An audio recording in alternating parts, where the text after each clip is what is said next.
যদি ওই দিনকে ওখানে পড়ে মারাই যেত তাহলে আমাদের কি হতো? আমার দুইটা সন্তান আছে। আমাকে আক্রমণ করে।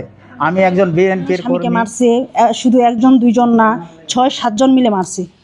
আব্দুর রহিম নামের লোক আমার স্ত্রীকে বিভিন্ন অকথ্য ভাষায় গালিগালাজ করে।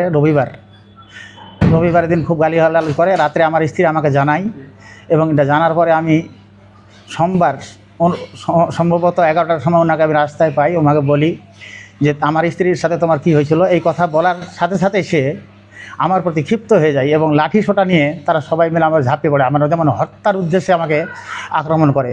আমি একজন বিএনপির কর্মী, 17 বছর থেকে নির্যাতিত হয়ে আসতেছি। এখন আমাদের দল ক্ষমতায়, এই অবস্থায় যদি আমাকে এই অবস্থা করে, দলের প্রতি আবার দৃষ্টি আকর্ষণ করতেছি। তারা একটা সুন্দর ব্যবস্থা আমার জন্য গ্রহণ করবে, এটা আমি আশা করি।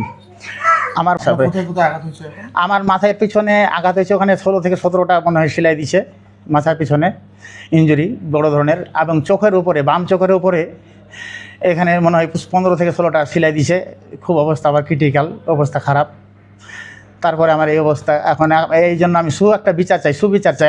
আমি কারোর উপরে আকর্ষণ বিচার চাই না, আমি সুবিচার চাই, যেটা দেশের আইনে পরিচালিত আইনে যেটা আছে সেটা আমার জন্য যেন বিচার করা হয়।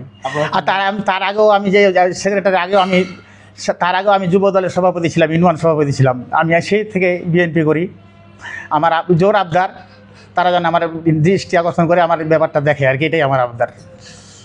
ঘটনাস্থলে আমি গেছিলাম চিল্লাচিল্লি শোনার কারণেই। সেখানে আমার শাশুড়ি ছিল, উনি হচ্ছে পাগল।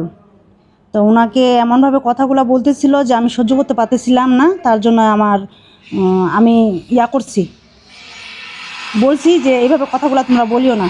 ওনাকে মারতে চাইছিল, আমি নিষেধ করার পরেও তার জন্য ওরা আমার সাথেও আমাকেও নাকি মারবে, করবে। এটার জন্য আমি আমার স্বামীকে বলছিলাম কথাগুলো। স্বামীকে বলার কারণেই আজকে আমাদেরকে হসপিটালে ভর্তি হইতে হয়েছে। হ্যাঁ, আমার সামনে স্বামীকে মারছে, শুধু একজন দুইজন না, 6-7 জন মিলে মারছে। আমার ওড়না, আমার জামা এগুলা মানে ছেঁড়ার অনেক চেষ্টা করছে ওরা, কিন্তু পারে নাই। আমাকে ধরে টানছে পিছন দিক দিয়ে, ওনাদেরকেও সামনের দিক দিয়ে কেউ করে নিয়ে গেছে। যখন দেখছে যে আমার ওড়না নিয়ে চলে গেছে, আমার আবার জামা ছিঁড়ার চেষ্টা করতেছিল, তখন সামনের দিক দিয়ে ওদেরকে নিয়ে চলে গেছে। আমাকেও মানে আমার এই স্বামীর এই অবস্থা, আমি সুষ্ঠু বিচার চাই।